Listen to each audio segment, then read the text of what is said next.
రోజులే బాగున్నాయి. టెన్షన్లు, ఒత్తిళ్లు, డబ్బు సంపాదన ఇలా అతిగా ఆలోచనలు లేకుండా ఉన్నంతలో కుటుంబమంతా కలిసి ఆనందంగా గడిపిన ఆ రోజులే బాగున్నాయి. ఆదివారం ఆటలాడుతూ అన్నాన్ని మరచిన ఆ రోజులే బాగున్నాయి.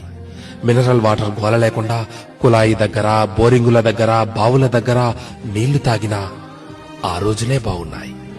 ఎండాకాలం చలివేంద్రాల్లోని చల్లని నీళ్ల కోసం ఎర్రని ఎండని సైతం లెక్క చేయని ఆ రోజులే బాగున్నాయి. వందల కొద్దీ ఛానళ్లు లేకున్నా ఉన్న ఒక్క దూరదర్శన్లో శుక్రవారం చిత్రలహరి, ఆదివారం సినిమా కోసం వారమంతా ఎదురు చూసిన ఆ రోజులే బాగున్నాయి.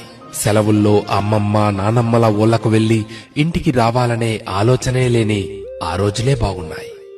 ఏసీ కార్లు లేకున్నా ఎర్ర బస్సుల్లో కిటికీ పక్క సీట్లో నుండి ప్రకృతిని ఆస్వాదించిన ఆ రోజులే బాగున్నాయి.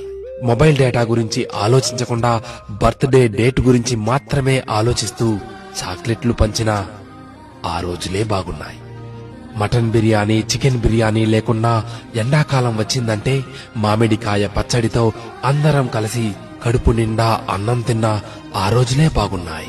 ఇప్పుడు జేబు నిండా కార్డులున్నా, పర్సు నిండా డబ్బులున్నా అమ్మ కొట్టుకు పంపితే మిగిలిన చిల్లరను కాజేసిన ఆ రోజులే బాగున్నాయి. ఇప్పుడు చేతిలోని